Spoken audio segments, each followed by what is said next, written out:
Being a police officer is a tough job, even on the days you do make it home alive. The pay isn't good, the hours are long, people sometimes aren't happy to see you. There just aren't that many jobs where you need a bulletproof vest and a firearm to go to work. But the job has become even more difficult lately, in part because of political rhetoric. A couple of years ago, defund the police was all the rage. Some people and politicians on the left thought getting rid of the police would make you safer.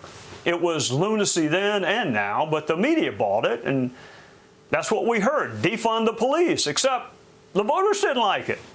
Because voters know we will need police as long as there are people who break the law and have no regard for the life, property, or well-being of others. We have government because the human condition is flawed. We have a media, in theory at least, because the human condition is flawed. We have militaries and borders and doors and locks because the human condition is flawed. So despite the obvious, some on the left still want to defund the police. Instead of calling a cop when someone is breaking into your home, they want you to call a social worker or a psychologist or maybe a life coach. Logically, the defund the police movement was a train wreck.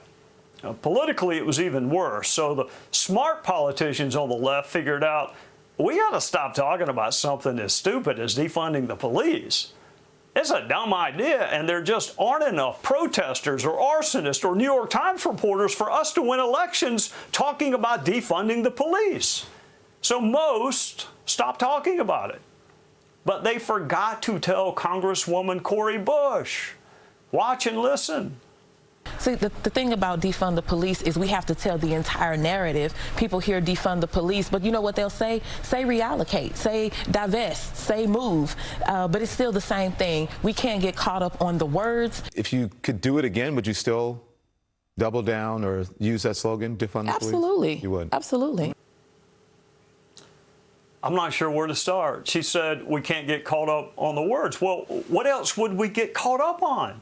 I mean, what else would we focus on? Body language, hidden symbols? Words matter. That's why we use them, to communicate. I mean, how are we to know you prefer the word divest over defund? I mean, divest is a word too. She wants you to say divest the police. Well, the word means to deprive, to strip away, to take away. That's like defund, except worse. She says people spend too much time on the word defund. Well, there are only 3 words in the phrase defund the police. The doesn't warrant much time. We can talk about the police, but at some point even a D.C. reporter may ask you, what exactly do you want to do with the police? And there we are, right back at the word defund. Now divest. Divest the police.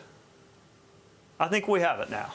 Hey, Sean Hannity here. Hey, click here to subscribe to Fox News YouTube page and catch our hottest interviews and most compelling analysis. You will not get it anywhere else.